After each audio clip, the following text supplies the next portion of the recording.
Então, pessoal, nesse vídeo aqui a gente vai falar um pouquinho sobre os modelos de contratação, né, do Azure SQL Database, que eu até mostrei na aula passada, só mostrei mesmo por alto o que são os modelos de contratação, né, que são os tiers, e nesse vídeo a gente vai entrar mais a fundo para explicar no detalhe o que é cada uma daquelas opções que a gente visualiza quando a gente vai contratar um Azure SQL Database.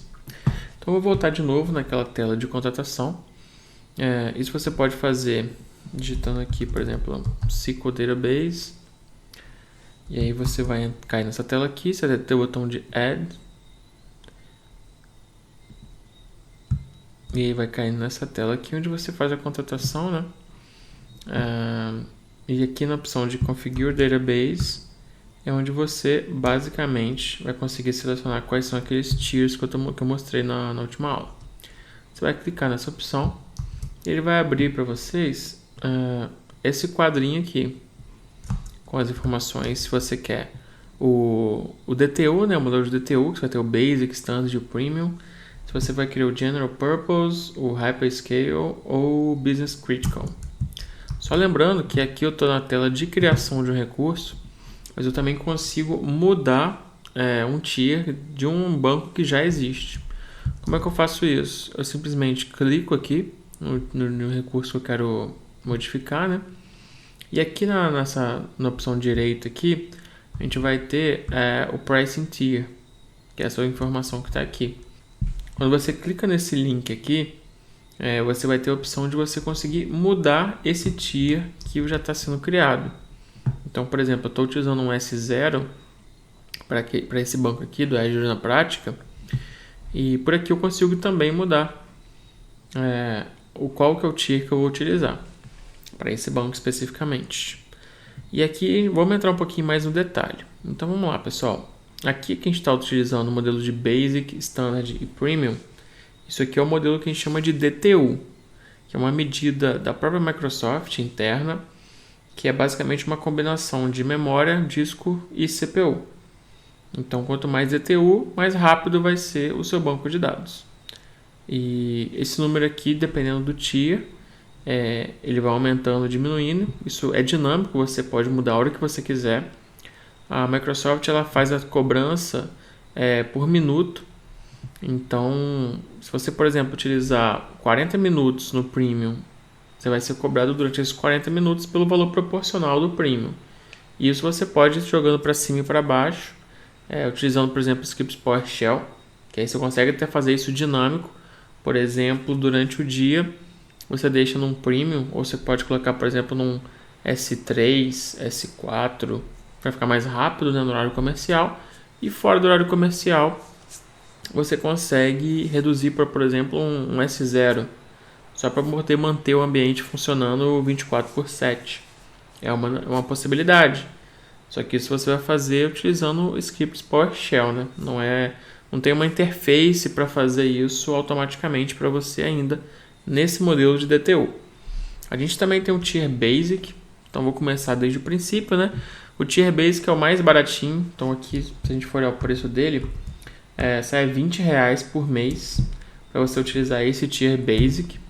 Então ele chega até 2 GB de espaço em disco, e ele é bem fraquinho assim, geralmente é para teste, desenvolvimento, algum projeto que você vai estar criando, tipo acadêmico, alguma coisa assim que não seja muito pesada, porque 5 DTUs é um valor bem baixo mesmo. E 2 GB de espaço também em disco é um grande limitador. E aí o que acontece? Isso aqui é um custo muito baixo, você pode utilizar o Basic. O Standard já seria mais para projetos mais corporativos, né? Para empresa. Eu geralmente quando eu vou criar um projeto de BI, eu sempre começo no S0, né?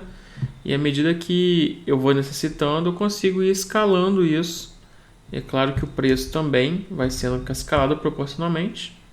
Geralmente o valor do preço sempre dobra a cada tier que você avança. Então vamos observar esse comportamento. Aqui ele está R$60. Estou utilizando o tier S0. Beleza? Agora eu vou vir aqui, vou mudar para o S20. De 60 ele pulou para 121, dobrou. Agora eu vou aumentar para o tier para 50. Então, ó, de 121 ele pulou para 300. Então, não chegou a dobrar, né? Mas ficou bem próximo de dobrar esse valor aqui do TIA. Avanço para 100, 607. Então, aqui dobrou praticamente. Então, o preço geralmente ele vai dobrando à medida que a gente vai subindo o TIA. Então, isso aqui a gente pode chegar até 3.000 DTUs. Então, já é um valor bem carinho se você for utilizar todos os 3.000 DTUs, né? Já é um ambiente que exige bastante. E a gente também tem o Premium. Aqui vocês vejam que acontece. Quando eu passo do S4, eu já consigo alocar até 1 TB de espaço. Então, uma outra vantagem também de você colocar no S3 você já consegue colocar isso, mas é a questão do S0, S1, S2, tem que ser no S3. A partir do S3 você consegue utilizar índices Column Store.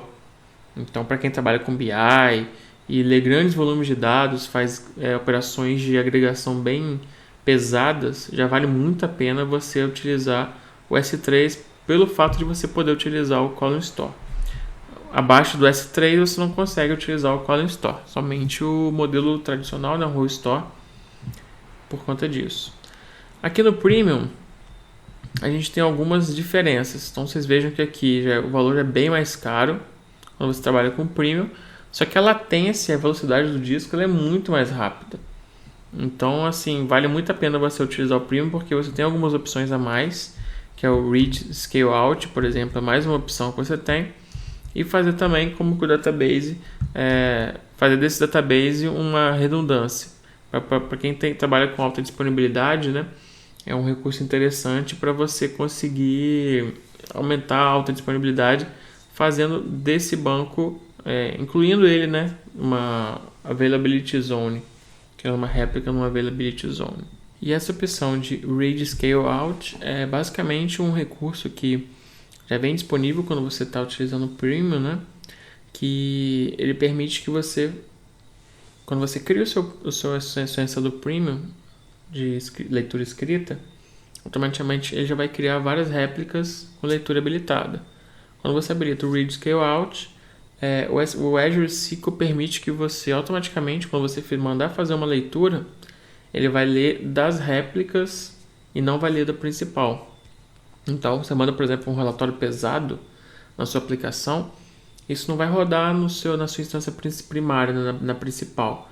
Automaticamente, esse recurso de Read Scale Out vai direcionar essa carga para as réplicas de leitura, né, para poder desonerar, reduzir essa carga da sua instância principal e deixar ela basicamente para o operacional, né, para as operações mais de escrita. Então, isso é legal, o Read Scale Out. E aqui eu vou sair um pouquinho do modelo agora de DTU, vou partir para o modelo de vCore Based. Então beleza, eu vou clicar aqui nesse vCore Based e agora vocês viram que a gente agora está nessa tela aqui. A maior vantagem que eu vejo do modelo de vCore para o modelo do DTU é que é muito mais fácil você conseguir mensurar qual recurso que você precisa olhando pela quantidade de vCores, que é uma medida que já é parecida com a que você usa hoje, né, no ambiente local, do que DTU, que é uma medida exclusiva da Microsoft e que não diz muito sobre a questão da performance, né? É difícil você estar num ambiente lá 4 cores, 16 GB de RAM, SSD e vou para DTU. Quantos DTUs eu preciso? É complicado, não tem não existe documentado isso oficialmente, né, pela Microsoft. Depara de quantos esses DTUs aqui, qual que é a máquina equivalente. Então você tem que instalar ferramentas dentro do servidor para conseguir ter essa ideia. E a vantagem que eu vejo no DTU em relação ao vCore é que para você criar projetos simples e pequenos, ele é mais barato. Então você consegue criar, por exemplo, um S0 com 250 GB a um custo de R$60 por mês, que é um custo para uma empresa muito barato. No modelo de DTU de vCore, se você quiser começar com a menor máquina com 2 cores, o valor já começa em R$2.200. Então, assim, é bem mais caro para você começar um projeto novo. Claro que isso aqui tem muito mais power do que aquele S0, mas dependendo do projeto, não precisa de tanto power assim. poderia subir numa máquina mais leve, né? Mais fraquinha. Uma coisa legal aqui, então assim, vamos falar um geral. A gente tem 3 modelos. A gente tem o General Purpose, que é para ambientes gerais, né? Tipo ambientes que não tem uma carga extremamente alta, ou para aplicações que não tem tanta demanda. Tem o Hyperscale, que já é um ambiente escalável e ambientes bem grandes, uma latência bem baixa. E a gente tem o Business Critical, que ele também tem uma latência extremamente baixa, de 1 a 2 milissegundos. Então, se a gente for ver aqui, é extremamente baixa essa latência. A gente também consegue chegar a um volume de IOPS gigantesco. Então, para ambientes extremamente críticos, que o ambiente não pode parar, não pode ter lentidão. É recomendado esse tipo de tier. E dentro de cada um deles, por exemplo, do General Purpose, a gente também tem a opção de Compute Tier. Que a gente tem aqui o provisionado e tem o serverless. Qual que é a diferença de um e de outro? O provisionado, o budget, como aqui a própria documentação fala, ele é pré-alocado. Então, por exemplo, você contratou uma máquina com 4 cores, 16 GB, vai ser essa máquina que você vai ficar o mês inteiro. Desde que a não ser que você mude, obviamente. E aqui você é cobrado por hora, de acordo com a quantidade de vCores que você está utilizando. Então, por exemplo, se eu pegar aqui um provisionado com 2 vCore e 1 TB de espaço, até posso diminuir. Deixa eu colocar aqui, sei lá, 100 GB. A gente está dando aqui R$1.500 por mês que eu poderia gastar nesse ambiente aqui, com 100 GB de memória, de disco, né? Deixa eu até diminuir, vou colocar, sei lá, 1 GB, já cai para R$1.520. Ainda assim, é um valor relativamente alto, dependendo da empresa. Um outro modelo que a gente tem é o conceito de serverless. O serverless, como é que funciona? Diferente do vCore, que ele é autoprovisionado, que ele já é provisionado, e aí esse valor é fixo por mês, a não ser que você mude, obviamente. O serverless, você define a quantidade máxima e mínima de cores. Então, por exemplo, eu vou colocar aqui 8 cores de máximo e 1 core mínimo. E aí o que o SQL vai fazer? Ele vai sempre tentar utilizar o mínimo, então ele vai sempre tentar utilizar aqui 1 core. Isso é tarifado por segundo, não é por hora. Então ele vai sempre tentar usar o mínimo. E se você, por exemplo, for rodar um job lá, uma rotina ou uma tela de aplicação que ele necessite um consumo maior, ele escala isso automaticamente. Então, eu rodei uma query extremamente pesada que eu preciso de meia hora de processamento. Ele vai escalar, botar os 8 cores, né, que é o máximo que você definiu aqui, até terminar de processar. Terminou de processar, o ambiente tranquilizou, não tem mais tanta demanda, ele vai reduzindo até voltar para 1 core de novo. Chegou outra query pesada, ele vai fazendo o scale up e depois faz o scale down. Tudo isso automaticamente. Então vocês vejam que o meu custo já não é um custo mensal, porque aqui varia de acordo com o uso, né, do seu ambiente, mas aqui o custo para esse ambiente aqui é de R$0,000587, então assim é muito menos de 1 centavo para cada vCore utilizado por segundo. Então, se você for utilizar durante, por exemplo, 1 segundo 8 vCore, vai ser isso daqui vezes 8, vezes a quantidade de segundos que você está utilizando esses 8 vCores. Então isso é legal porque você tem esse auto-escalabilidade, né? Como se fosse um Elastic Pool, só que sem um Elastic Pool. Você consegue fazer o scale up e down automaticamente. E você também ainda tem a opção de você fazer o auto pause. Essa opção aqui serve para quê?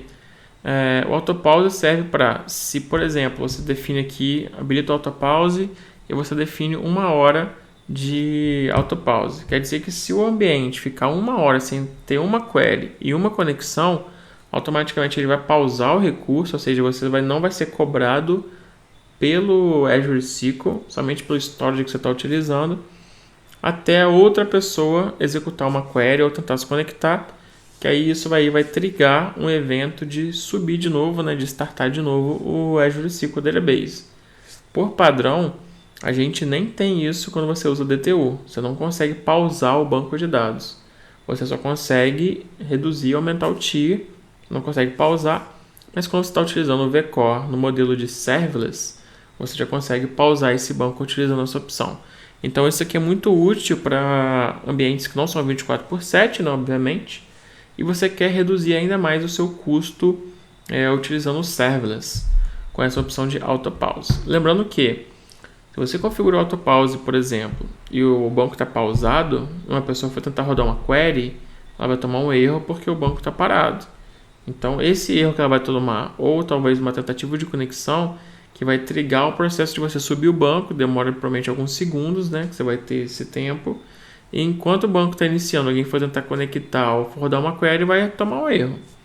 Então tem que ser para ambientes que possam suportar esse tipo de problema, né? Você pode também criar um job, por exemplo, que você configura de 1 hora, a cada 50 minutos você vai lá e execute uma query, faça alguma coisa assim só para poder manter ele ligado durante o horário comercial. A gente também tem um ambiente de hyperscale, que aí já é a parte mais para ambientes extremamente grandes. Então a gente consegue alocar até 100 terabytes de disco em um SQL Server com um Azure SQL com hyperscale, né?